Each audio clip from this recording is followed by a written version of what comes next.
किसान आंदोलन को पूरे 1 साल हो चुके हैं। क्या किसान आंदोलन जैसे जैसे समय बीत रहा है उसमें कोई परिवर्तन हो रहा है? क्या किसान आंदोलन हिंसक होता जा रहा है? हमारे साथ चितवन गोदारा हैं जो किसान आंदोलन को बड़े बारीकी से नज़र रखती हैं, उनके साथ जुड़ी भी हैं। चितवन जी, आपका स्वागत है। चितवन जी, आपको नहीं लगता कि किसान आंदोलन अपनी जो मूल भावना है उसको खोता जा रहा है, हिंसक होता जा रहा है? देखिए, हिंसा से आपका क्या मतलब है? हिंसा से अगर आपका मतलब है कि हमारी जानें जा रही हैं तो हाँ, हम लोग हिंसक हो रहे हैं, क्योंकि अहिंसा या फिर शांति प्रिय ये सिर्फ दूसरी साइड के लिए था। हमारे लिए तो कभी डे 1 से लेके अभी तक ये कभी भी अहिंसक नहीं रहा, शांतिपूर्ण नहीं रहा। शांतिपूर्ण तो दूसरी दुनिया के लिए है, लाइक जो किसान नहीं है उनके लिए, आम आदमियों के लिए है, सरकार के लिए है शांतिपूर्ण। तो हमारे लिए तो हमने तो जानने शुरू दिन से खोनी शुरू करी थी, आज दिन तक खो रहे हैं। 600 प्लस मौतें इसमें हो गई, आप कैसे नहीं बोलेंगे कि हिंसक है?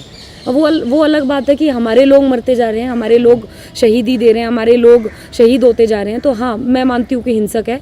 और हिंसक इस वजह से है क्योंकि हमारे लोग अपनी जान गंवा रहे हैं। नहीं, 1 साल हो गया कि सरकार के साथ इतना कारगर बातचीत नहीं हो रहा, विपक्ष की बात भी कहीं ना कहीं उतनी नहीं सुनी जा रही। तो एक डेमोक्रेटिक वे में सोचे तो इसका क्या समाधान नज़र आ रहा है? आप डेमोक्रेटिक भी कह रहे हैं और आप साथ में ये भी बोल रहे हैं कि अपोजिशन की और हमारी दोनों की बातें सरकार नहीं सुन रही है, तो ये तो आपस में कॉन्ट्रावेंशन हो गया ना एक तरीके से, तो कॉन्ट्राडिक्शन है एक तरीके से। तो मैं ये मानती हूँ कि हमारे नेता जो हैं वो जनवरी से इंतज़ार कर रहे हैं। मोदी जी जब भाषण देते हैं तो हमेशा एक बात बोलते हैं कि मैं एक फ़ोन कॉल की दूरी पे हूँ। हम संसद में यहाँ पे कुछ दिन पहले, आपको ध्यान होगा, अगस्त में हम लोगों ने संसद चलाई है, इधर अपनी खुद की संसद चलाई इस बार जब पार्लियामेंट सेशन था। तो हम एक फ़ोन कॉल की दूरी छोड़ो, थोड़े से कदमों की दूरी पे थे। प्रधानमंत्री जी तब भी नहीं आए। लखीमपुर हिंसा हुई, लखनऊ पे गए, लखनऊ गए हैं, लखनऊ से वो लखीमपुर जाने लायक नहीं हुए, एक ट्वीट उनकी तरफ से नहीं हुआ।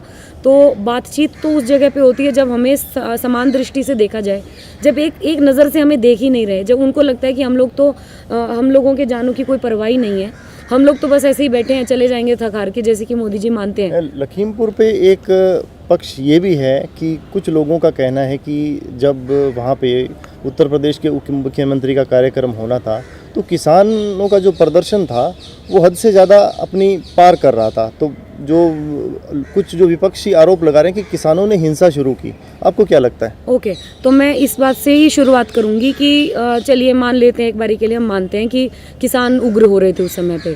तो जो अपोजिशन के लीडर्स और जो किसान नेता लखीमपुर हिंसा होने के बाद में जब मिलने के लिए जा रहे थे पीड़ित परिवारों से, वो कौन सी हिंसा कर रहे थे?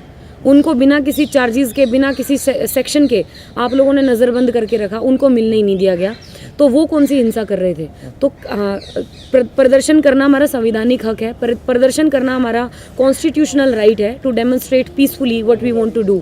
अगर काले झंडे दिखा के नारे लगाना अगर आपको उकसाता है और आप इस कदर उस प्रदर्शन को लेके उग्र हो जाते हैं कि आप गाड़ी चढ़ा देते हैं हमारे ऊपर। वीडियो एविडेंसेस हैं सर, कौन सी बात कर रहे हैं? वीडियो एविडेंसेस हैं, ये दिखा रहे हैं कि किसान सिर्फ झंडा दिखाते हुए दिख रहे हैं, या फिर वो साइलेंटली आगे चल रहे हैं, उनके पीछे से थार आती है और वो उसके ऊपर चढ़ा देती है, गाड़ी चढ़ा देती है उनके ऊपर। अब जो देश के जो गृह राज्य मंत्री हैं जिनके बेटे पे ये आरोप है, तो अब कुछ मीडिया हाउस या फिर कुछ लोगों के द्वारा एक मिश्रा साहब की तहकीकात की गई कि उनका बैकग्राउंड ही पूरा हिंसक रहा है। तो आपको नहीं लगता कि गृह मंत्री की जैसे पदों पर जो नियुक्तियां हैं वो सरकार को बड़ी सोच समझ के करनी चाहिए? देखिए, कुछ समय पहले एक रिपोर्ट पढ़ रही थी, अब मेरे को एग्जैक्टली ध्यान नहीं है वो कौन से ईयर का डेटा था, मे बी 2018-19 तक की थी। तो एक रिव्यू कर रहे थे कि पार्लियामेंट में जितने बैठे हुए लोग हैं उनका बैकग्राउंड कैसा है। तो I am ashamed to say that जिन लोगों को पार्लियामेंट में बैठना चाहिए वो तो सड़कों पे बैठे हैं। मैं मानती हूँ कि किसानों का रिप्रेजेंटेशन संसद में जाए, किसानों की तरफ से उनकी आवाज़ बन करके लोग संसद में जाएं। जो अंदर बैठे हुए हैं वो लोग तो मौका ढूंढ रहे हैं कि हम कब अपने जो उनकी जो प्यास है कि हम दंगे करा दें, फसाद करा दें, वो किस समय पे पूरी हो। रिलीजियस एंगल छेड़ के लड़ाई करवाना, कास्ट के एंगल छेड़ के लड़ाई करवाना, उसके बाद में किसानों के ऊपर आरोप लगाना ये खालिस्तानी है, ये उग्रवादी है, आतंकवादी हैं। इनकी एक जो मीनाक्षी लेखी जी हैं उन्होंने इतना शर्मनाक बयान दिया कि ये गुंडे हैं।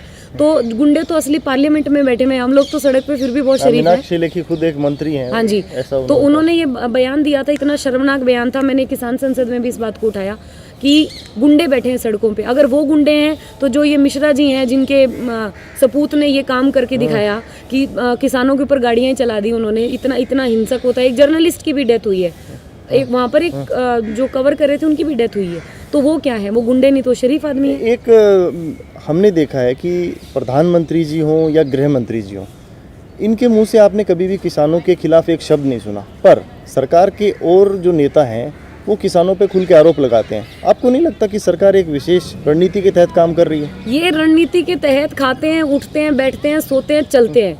ये रणनीति के तहत ट्वीट करते हैं, ये रणनीति की तरह कोई सोशल मीडिया पोस्ट करते हैं, ये रणनीति के तहत ही बयान करते हैं। ये लोग चलते फिरते, बस इनके दिमाग में षड्यंत्र होता है।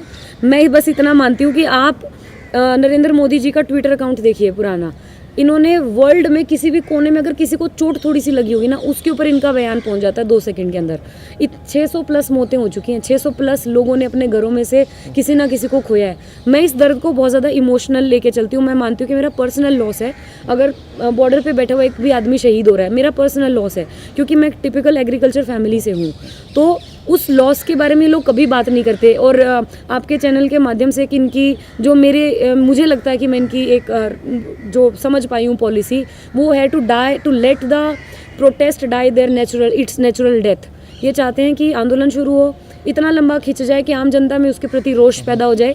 ये कर क्या रहे हैं शुरू से? कभी ये गाजीपुर खाली करवाने के लिए अपने भेजते हैं, गुंडे भेजते हैं, जो संसद और इनके जो MLA MPs जो होते हैं वो जाते हैं वहाँ पे दंगा फसाद करवाने के लिए जाते हैं। ये लोग कर क्या रहे हैं शुरू से? यही प्लानिंग कर रहे हैं कि आपस में कब लड़ाएं, कब इनका दंगा हो। चितवन जी, एक आखिरी सवाल कि आंदोलन काफ़ी लंबा हो गया, आपको कोई संभावना लग रही है या फिर ये 2024 में ही खत्म होगा आंदोलन, अगर कोई बहुत बड़ा परिवर्तन हुआ तो? देखिए, मोदी जी के अहम पे चोट करके जाएंगे, मैं बस इतना बोल रही हूँ।